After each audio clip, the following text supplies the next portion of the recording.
J'ai coupé mon micro aussi. Donc du coup, ouais, couper les micros, ça a commencé à enregistrer. Donc on démarre sur trier, organiser ses contacts. Je pense que c'était important de le faire parce que on se demande toujours est-ce que cette personne, je l'accepte ou pas dans ma liste d'amis? Et en fin de compte, comment on sait tous comment chercher des contacts, mais on se pose toujours cette question-là. Est-ce que du coup j'envoie une demande d'invitation à cette personne au final? Est-ce que c'est une personne que je vois potentiellement dans mon équipe ou est-ce que c'est une personne que je vois plus pour les produits? Donc c'est pour ça que j'avais eu l'idée de faire cette formation aujourd'hui sur comment trier et organiser ses contacts de manière la plus simple possible, puisque j'espère que tout le monde sait comment on envoie des invitations. Enfin, jusque-là, on est rendu à savoir quand même un minimum utiliser Facebook. Alors, justement, qu'est-ce qu'un contact? Donc, moi, j'ai pris une définition vraiment simple du dictionnaire pour un peu savoir où il faut se diriger pour qualifier un contact. En fin de compte, un contact, c'est une personne avec qui on est en relation, quelqu'un avec qui on rentre en rapport pour se procurer quelque chose ou obtenir des renseignements. C'est ça en fait un contact. Alors, lorsqu'on va prendre un contact, forcément, on a envie de dialoguer avec, c'est parce qu'on a envie de le faire, mais indirectement aussi, c'est parce que peut-être que ça va être un potentiel aussi pour notre activité, que ce soit tant au niveau des produits ou au niveau de l'activité. Et puis un contexte, c'est également l'état ou l'action des personnes qui sont en relation, qui communiquent entre elles et qui se fréquentent. Le terme fréquenter, c'est pas forcément une obligation puisqu'on voit bien que sur les réseaux sociaux, on peut s'entendre avec des personnes qu'on n'a jamais vues et on peut avoir des potentiels partenaires également dans notre équipe qu'on n'a jamais vus et qu'on a uniquement croisés sur les réseaux sociaux. Et par contre, la notion de communication est importante puisque un contact, c'est vraiment des personnes qui communiquent entre elles. Et on verra tout à l'heure pourquoi c'est important de le faire pour maintenir un contact dans notre liste d'amis Facebook au final. Je vais vous parler essentiellement de Facebook, mais je vais aussi mettre une parenthèse sur Instagram parce que c'est complètement différent l'organisation des contacts. Alors déjà, avant toute chose, je ne sais pas si vous êtes déjà posé la question lorsque vous faites vos recherches. Quand on fait des recherches de contacts, il faut vraiment, enfin, moi, je me mets dans cet état d'esprit-là. Déjà, je le fais le soir parce que c'est là où ça me demande, entre guillemets, le moins d'énergie. Et je me mets dans la peau vraiment d'un recruteur, d'un chercheur de talent. Et bien sûr, ça va pas apparaître à la première photo que vous allez voir de la personne. Mais par contre, c'est ce qu'on appelle la notion de feeling. La notion de feeling, c'est, je sais pas si vous avez déjà ressenti ça, lorsque vous voyez une personne en vrai dans la rue, qui a par exemple le sourire, que vous voyez de loin, etc. Et ben vous avez comme une attirance pour elle, comme une espèce de karma qui vient vous mettre comme une petite auréole au-dessus de votre tête et puis qui vous dit waouh, cette personne, elle envoie, ou alors cette personne a l'air sympathique, ça me donne envie d'aller discuter avec elle, ça me donne envie d'aller la voir. Et au contraire, est-ce qu'il n'y a pas déjà aussi des personnes que vous avez croisées déjà et qui vous ont un peu mis un petit peu en retrait, des personnes que vous n'avez pas forcément senties agréables et des personnes avec lesquelles ça vous a pas du tout donné envie de discuter et voire même d'ignorer, quoi. Et ben c'est ça en fait la notion de feeling. Et cette notion de feeling, elle va indirectement aussi se retrouver dans les réseaux sociaux. Même si on a le numérique qui prend la place par rapport à... Attendez, parce que j'ai mes chats qui se fritent. Et voilà, donc la notion de feeling est importante, même si voilà, on est derrière un écran, il y a quand même voilà, ce contact qui est important. Alors, je vous ai fait une petite listing de questions que moi-même je me pose avant d'ajouter un ami ou d'accepter un contact sur les réseaux sociaux. Donc, ajouter un ami, c'est nous qui allons faire la démarche d'envoyer l'invitation dans notre liste, dans notre réseau. Et accepter un contact, c'est toutes les invitations que vous pouvez recevoir sur Facebook au niveau des ajouts sur les réseaux sociaux. Instagram, c'est un petit peu différent. C'est la notion d'abonnement. Donc, vous pouvez soit vous abonner à un compte Instagram, soit effectivement vous abonner en retour à partir du moment où une personne vous a ajouté, puisque sur Instagram, on n'a pas ce filtre, cette barrière entre guillemets, c'est-à-dire que n'importe qui peut s'abonner à une personne. Après, il y a certains comptes qui sont verrouillés dans le sens où les personnes veulent valider avant que vous abonnez à leur compte. Mais c'est quand même rare. En général, il y a quand même beaucoup de comptes publics qui vous laissent l'autorisation de vous abonner à des comptes. Donc, soyez pas curieux quand si vous avez Instagram, donc de voir en fait dans vos notifications plusieurs personnes qui se sont abonnées à votre compte. Ils font partie en fin de compte de vos abonnés. Mais par contre, vous avez le choix, voilà, aussi d'aller sur les comptes, de vous abonner et puis d'accepter les abonnements en retour.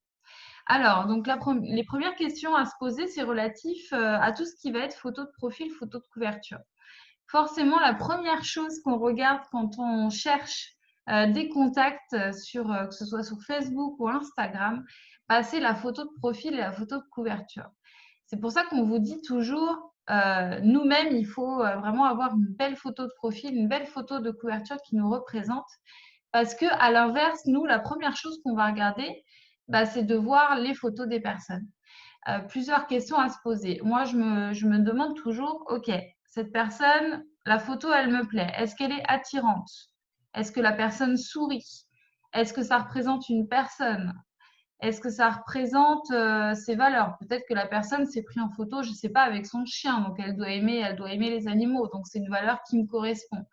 Est-ce que la personne, au contraire, elle a sur son... On voit souvent aussi des citations inspirantes dans les photos de couverture. Donc là, on se dit, ouais, bah, la personne, elle est quand même vraiment très positive, ouais, elle dégage du positivisme, donc c'est plutôt bien. Est-ce que la personne vous paraît dynamique, vous paraît souriante? Honnêtement, des fois, je suis tombée sur des profils, moi, de photos qui m'ont un peu choquée, des personnes qui font des doigts d'honneur, des personnes qui sont blasées de la vie, ou alors même carrément, j'ai vu des photos de couverture où il y avait marqué ne vous abonnez pas à moi, j'en ai rien à faire. Enfin, ouais, voilà, c'est des profils qui vous donnent pas envie d'aller discuter avec eux. Et également des profils où il n'y a pas de photos. Tout simplement, bah, moi, je ne m'abonne pas à ces comptes-là. Lorsque c'est vraiment un profil sans rien, là, les petits bonhommes avatars mis par Facebook, ça sert strictement à rien de s'abonner à ça. Également, tout ce qui va être les photos de couverture commerciale, hein, parce que vous le savez, Facebook, c'est quand même un gros réseau aussi d'entrepreneurs. Et puis, vous avez des personnes qui ont créé des profils Facebook pour leur activité. Donc, moi, c'est certain que je ne m'abonne pas à tout ce qui est, par exemple, les photos commerciales, enfin, les comptes des salles de sport ou des choses comme ça. Parce que voilà, bah, souvent, c'est les gérants qui sont derrière. Vous pouvez après toujours espérer peut-être leur proposer l'activité, mais pour avoir, je dirais, une relation voilà, plutôt, on va dire, déjà personnelle, c'est un peu compliqué. Et puis également, des photos vulgaires ou déplacées, bah, ça après, c'est tout à chacun, mais moi, je sais que ça voilà, ça correspond pas avec mes valeurs et je me verrais pas envoyer une demande d'amis à ce type de personnes-là. Ensuite, la langue et le pays. Donc, les questions aussi à se poser, c'est est-ce que la personne, elle parle français? Parce qu'on a, alors pas forcément trop sur Facebook, mais sur Instagram, bah, c'est vraiment international. Vous allez avoir une multitude de comptes américains, anglais, japonais, etc. Donc, sur Facebook et que ce soit Instagram aussi, moi, je ne m'embête pas à prendre, à accepter ou à envoyer des invitations à des comptes qui ne sont pas français, ou du moins une langue que je ne maîtrise pas. On s'était déjà lancé avec Tony dans des comptes mexicains à l'époque où le Mexique avait ouvert. Et c'est vrai que autant ça peut être faisable pour une personne que vous avez envie d'avoir comme client, puisque vous avez Messenger qui vous propose l'option de traduction.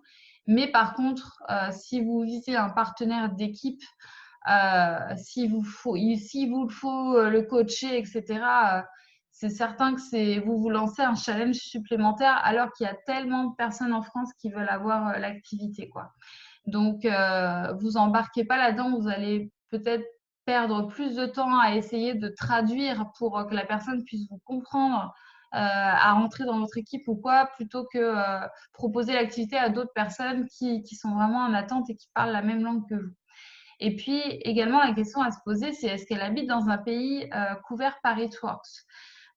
C'est souvent que quand je publie des host posts, j'ai énormément de personnes des pays d'Afrique, Maghreb notamment, qui ont envie de rejoindre l'activité, qui ont envie d'utiliser les produits, mais malheureusement, c'est des personnes, on ne peut pas travailler avec elles ou leur proposer les produits, parce que l'Afrique n'est pas ouverte par la société et je ne pense pas qu'elle le sera ouverte un jour. Donc, je vous ai mis un petit rappel des pays ouverts. Donc, moi, en général, voilà, les personnes qui ne sont pas domiciliées en France, tout simplement, ou au Canada, je ne les prends pas dans ma liste d'amis et j'envoie pas non plus des demandes d'invitation. Donc, voilà, petit rappel justement de la liste des pays ouverts. Donc, on a quand même de quoi faire. Voilà, donc ça, c'est vu. Alors, n'hésitez pas si vous avez des questions à me les poser dans le chat. Ensuite, troisième point pour se poser les bonnes questions, c'est au niveau de la biographie de la personne. On a la chance des fois de tomber sur des profils qui mettent en avant des biographies. C'est pas toujours le cas, mais quand c'est le cas, c'est super agréable parce que voilà, moi des fois je vois passer des profils maman, rêveuse, 2 enfants avec souvent les dates de naissance de leurs enfants en couple, des personnes avec des drapeaux de voyage, etc. Donc je me pose la question suivante, est-ce que la personne a une biographie attirante? Est-ce qu'il y a des valeurs qui sont communes avec moi? Donc, des fois, on peut avoir des personnes qui mettent leurs valeurs dans leur biographie. Une personne, je ne sais pas moi, passionnée de tricot, d'animaux, de voyage, de pêche, voilà, peu importe, mais en tout cas, est-ce qu'elle a des valeurs communes? Est-ce qu'on a des valeurs communes avec cette personne? Ça peut être un signe. Est-ce qu'on a des passions communes avec elle? Est-ce qu'on a des activités en commun? Est-ce qu'on est de la même région? Donc, c'est vrai que l'avantage des groupes où vous tapez votre ville et puis que vous avez des pages consacrées à votre ville, c'est sûr que si les personnes sont abonnées à ces pages, il y a de fortes chances qu'elles soient de la même région que vous. Et ça peut être un gros avantage de les ajouter comme amis, puisque voilà, la vie fait que peut-être qu'un jour vous vous rencontrerez au final dans votre région. Et moi, c'est vrai que je déconseille de prendre, d'accepter les personnes qui ont une biographie. Alors, j'ai mis inexistante, mais peut-être pas, hein, parce que si après le reste est correct, la photo de profil, des publications, etc., comme on verra tout à l'heure dans la suite du PowerPoint, c'est pas forcément une obligation qu'il y ait une biographie. Mais par contre, s'il y a des biographies qui n'attirent pas du tout, moi, je ne me sens pas de les accepter. Donc, c'est vraiment au cas par cas, c'est vraiment selon vous, hein. Faut que ce soit, comme je vous disais au début, un ressenti, un feeling que vous allez avoir avec cette personne qui vous fait lui envoyer la demande d'avis. Pareil, moi, ça m'arrivait de voir des profils, alors vraiment avec des biographies démotivantes, pessimistes, genre en a marre de la vie ou alors chômeur professionnel, enfin voilà quoi. On se dit déjà, bon, les personnes pas très motivées, pas très dynamiques, est-ce que c'est des personnes que j'ai envie d'avoir dans mon équipe? Donc clairement, pour moi, non. Donc voilà, on passe à autre chose. Aussi, la biographie, les photos de couverture, donc ce qu'on a vu jusque-là, ça peut aussi vous permettre de voir qui est déjà dans un MLM ou pas. C'est certain que quand la biographie elle est complète, quand il y a des superbes photos de profil, souvent c'est des gens qui font le même métier que nous, hein, qui sont dans le marketing, qui font des formations aussi peut-être avec leur société de MLM. Alors ça, c'est vraiment des avis qui sont partagés. Moi, j'en ai certains dans mes contacts. Pourquoi? Parce que soit c'est des clientes à moi. Je sais que par exemple, Béa a une fille de Unique. Pourquoi? Parce que c'est sa cliente.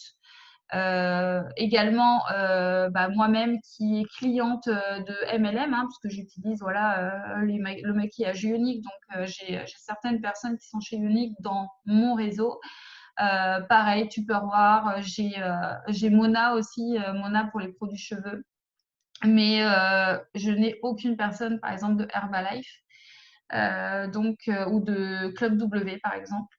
Ça, c'est sûr que des fois, ça peut m'arriver d'accepter une personne, de pas forcément voir sur la biographie ou quoi que ce soit dans ses publications, mais dès lors que sur mon mur, je vois passer des publications où voilà, elle est dans le même secteur d'activité que moi, je me désabonne et je la retire de mes contacts. Pourquoi? Parce que même si mes contacts sont protégés, j'ai pas envie, entre guillemets, qu'elle me pique des potentiels, voilà. Et puis, ça s'est déjà vu aussi des personnes mal intentionnées qui quittent le réseau Eatworks et puis qui viennent démarcher clairement les personnes. Donc, ça, c'est déjà vu. On avait une fille de l'équipe qui avait démarché comme ça des personnes de l'équipe alors qu'elle avait arrêté. Donc, c'était voilà, c'était pas forcément, je dirais. Alors, je vais regarder les questions déjà. Alors, pas de société concurrente, ok. Donc c'est ça. Donc, vraiment faire attention avec ça. Et puis également sur le MLM, je voulais revenir aussi dessus par rapport justement aux autres personnes de l'équipe Eatworks, on verra. Si vous avez aussi des leaders qui vous inspirent de l'équipe ou des équipes des autres équipes, eh bien, abonnez-vous à leur page. Il y a peu de chances qu'elles vous acceptent comme amis. Pourquoi? Parce que sinon, on aurait trop de personnes de Eatworks et honnêtement, voilà. Quand on a des relations privilégiées avec des membres de l'équipe qu'on n'a jamais vus, mais voilà, qu'on est amené à voir dans les power hours, etc., à la rigueur, vous pouvez accepter les amis, les demandes d'amis en envoyer. Mais voilà, si c'est des personnes que vous n'avez jamais vues et qui vous n'avez pas de relation, mieux vaut vous abonner et rester abonné entre vous pour vous soutenir mutuellement sur les posts plutôt que d'envoyer les demandes d'amis parce que sinon, vous allez vite vous retrouver avec des mêmes contacts et ça ne va pas aller. Voilà. Ensuite, le contenu. Alors, le contenu, il y a pas mal de choses sur le contenu. Plusieurs questions à se poser avant d'accepter aussi. C'est pour ça, comme je vous ai dit, c'est vraiment une recherche. Moi, c'est les points dans l'ordre chronologique que je regarde avant de voir si j'envoie ma demande d'amis. Première question à se poser, la personne, est-ce qu'elle publie des posts qui sont intéressants et motivants? Vous allez le voir en défilant son fil d'actualité pour les personnes du moins qui ont mis leur profil en public. Hein. Est-ce que c'est une personne qui est active sur les réseaux? Moi, je regarde direct de quand date le dernier post. D'accord? Je regarde aussi, est-ce que c'est vraiment des posts qu'elle fait elle-même ou est-ce que c'est des partages de posts? Parce que c'est pas la même chose. Si c'est des partages de posts, oui, la personne est là sur les réseaux sociaux, mais elle est en mode plutôt passive. Elle prend pas l'initiative de faire elle-même des posts et de partager du contenu intéressant. Vous voyez? Donc voilà. Et puis si c'est une personne qui a publié la dernière fois au mois de décembre 2019, bon bah voilà, ça sert à rien de rester ami avec elle ou de lui envoyer une demande parce que il y a de fortes chances par la suite qu'elle ne voit pas vos messages que vous allez lui envoyer en privé. Est-ce qu'elle partage aussi cette personne son quotidien? On voit tout de suite hein, les intérêts des personnes par rapport au partage de posts qu'elles font. On a beaucoup de personnes aussi, bon, je vous dirai après sur le type de poste dès que je les vois, moi, ça me fait fuir. Mais en tout cas, voilà, est-ce que cette personne a un attrait pour le bien-être? C'est important aussi. Ça fait des points positifs pour elle. À partir du moment où, voilà, vous voyez que c'est une nana ou un gars qui prend soin de lui, qui aime la nutrition, qui prend des photos, par exemple, de ses repas, qui fait des belles photos d'elle, qui partage le quotidien avec ses enfants, avec ses activités. Là encore, ça revient à se poser par rapport à ses publications. Est-ce qu'elle a des passions communes avec vous? Est-ce qu'elle a des points communs? Par exemple, est-ce que vous faites partie de la même école primaire? Est-ce qu'elle a la même race d'animaux que vous? Est-ce que son enfant porte le même nom, le même prénom que votre enfant? Est-ce que vous faites le même métier à côté?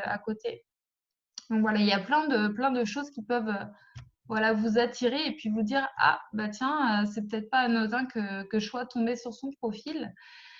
Donc voilà, c'est des petites questions comme ça. Et puis, au regard de ces posts, est-ce que ça décèle vraiment quelques attraits de son caractère qui pourraient vous plaire? Je sais que c'est numérique, c'est difficile à travers un écran de déterminer une personnalité, un état d'esprit de la personne, de déceler en fait vraiment un caractère, un comportement.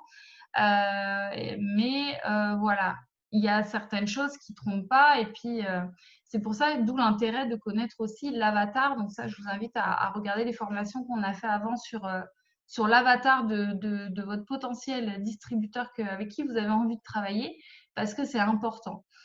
C'est vraiment important de déterminer, vous, avec quelle personne vous avez envie de travailler pour pouvoir après cibler vos recherches. Et puis, si une personne, est-ce que c'est une personne aussi qui, malgré tout ça, bah, vous attire pas forcément, mais vous sentez que vous avez envie de l'aider, cette personne. C'est vrai que des fois, il y a des profils qui, entre guillemets, ne payent pas de mine, mais on sent que c'est une personne qui a besoin d'être aidée dans le sens où, par exemple, elle va vous publier qu'elle a besoin d'un complément de revenu. Par exemple, help, est-ce que quelqu'un aurait un travail pour moi ou je cherche un travail, s'il vous plaît, faites jouer vos relations, vos connaissances. J'ai déjà vu passer des posts comme ça de personnes.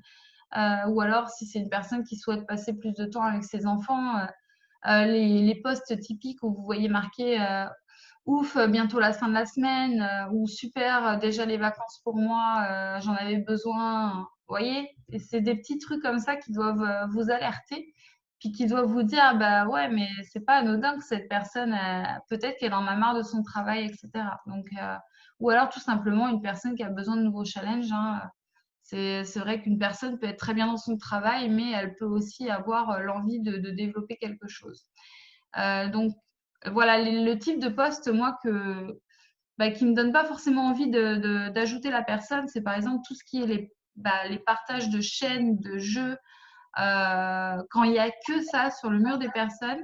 Oui, quelqu'un veut parler? Non?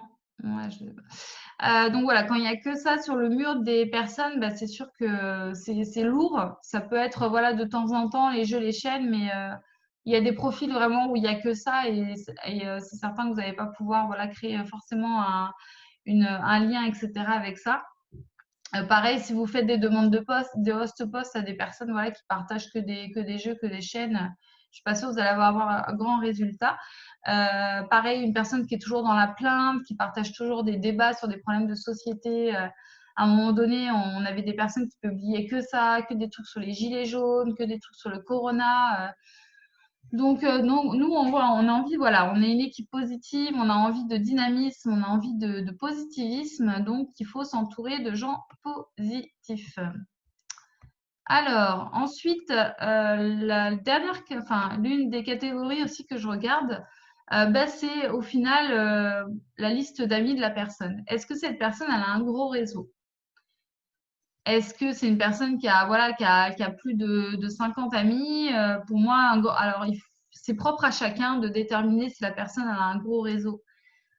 J'ai des amis à moi que j'ai dans mon réseau qui ont 6 amis parce qu'il y a des raisons derrière ça. Il y a des raisons derrière ça, mais ça ne les a pas empêchés de les ajouter en amis parce qu'elles sont devenues clientes. Mais par contre, effectivement, si c'est des personnes où je vais demander en ami et que je vois que c'est une personne qui a 10 personnes dans son réseau, ça va être un peu compliqué, on va dire. Surtout si on veut lui demander de nous héberger un host post, hein, ça va de soi. Posez-vous aussi la question suivante, est-ce que c'est déjà une personne que j'ai vue quelque part lorsque vous l'ajoutez en ami? Si c'est une personne que vous avez croisée à une soirée entre amis, par exemple, elle vous a donné vaguement son nom, bah, faites des recherches sur Facebook, il y a de fortes chances que vous allez la retrouver. Également, est-ce qu'on a des amis en commun? Donc, ça aussi, ça peut être un indice qui vous fait aussi envoyer la demande d'amis avec la personne avec quand même des précautions parce que si c'est une personne qui a par exemple 50 amis en commun avec vous et que vous voyez c'est que des personnes d'Eatworks, il y a de fortes chances que la personne elle a déjà été démarchée par des membres d'Eatworks. Puis c'est pareil, donc c'est ce que je vous disais tout à l'heure avec les personnes de l'équipe, préférez vous abonner plutôt que de l'ajouter en ami si c'est pas de votre même équipe. Voilà. Alors, un petit récapitulatif du coup des points à observer. Donc, je vous l'ai dit, photo, une photo qui doit vous attirer. Le réseau, pas forcément un gros réseau nécessaire, mais voilà, cela permettra justement d'appuyer un recrutement si la personne a un gros réseau. C'est là où il faut jouer la carte clairement de l'activité, quoi. Dire à cette personne, justement, avec le réseau que tu as sur Facebook, mais tu peux carrément faire cette activité, tu vas avoir de quoi publier, il y a des personnes qui vont venir te voir, tu vas pouvoir proposer les produits à un grand nombre de personnes. Ça peut être aussi un atout pour cette personne. La biographie, donc comme on l'a dit tout à l'heure, ça donne vraiment un élément clé et un bref résumé de la personne. Et puis, ça permet aussi de déceler parfois des personnes qui sont déjà dans le MLM et de faire un tri comme ça. Et puis, les publications, donc ça vous permet de cerner l'intérêt de la personne, l'état d'esprit, et ça vous permet de voir si elle est active sur les réseaux. Et puis, si elle est active sur les réseaux, si vous voyez justement que c'est une personne qui n'arrête pas de publier, etc., justement, c'est carrément un bel argument pour lui proposer l'activité, clairement. Lui dire notre activité elle se fait en ligne, ça te dirait de gagner de l'argent en faisant ce que tu fais là actuellement. Donc c'est une belle opportunité pour cette personne. Alors, ce que je voulais mettre en avant, c'est le paramétrage de votre téléphone, de vérifier que lorsque les personnes vous demandent en ami, d'ailleurs, vous l'avez peut-être vous remarqué quand vous avez essayé d'envoyer une demande d'amis à des personnes, des fois, c'est des personnes où vous ne pouvez pas envoyer d'invitation. Il n'y a que l'onglet message privé qui est disponible. Pourquoi? Parce que c'est des personnes qui ont mis leur compte en mode restreint. Donc, vous ne faites pas, entre guillemets, la même erreur, entre guillemets, si je peux appeler ça une erreur. Donnez l'opportunité à toutes les personnes de vous envoyer des demandes d'invitation et après, vous verrez. Vous restez libre vraiment d'accepter ou de refuser les invitations qu'on vous envoie, mais c'est important de laisser une chance aux personnes de vous ajouter à leur réseau parce que c'est peut-être des belles opportunités, des belles personnes que vous n'avez peut-être pas forcément vues, mais qu'elles vous suivent par exemple. Et c'est certain que si vous êtes en mode privé, donc vous allez vous faire une chance en moins. Donc, comment on fait? Eh bien, tout simplement, dans vos paramètres, alors je crois que c'est au niveau du paramétrage des amis sur votre téléphone. Lorsque vous êtes sur votre téléphone, alors ça doit être sur l'ordinateur, je crois.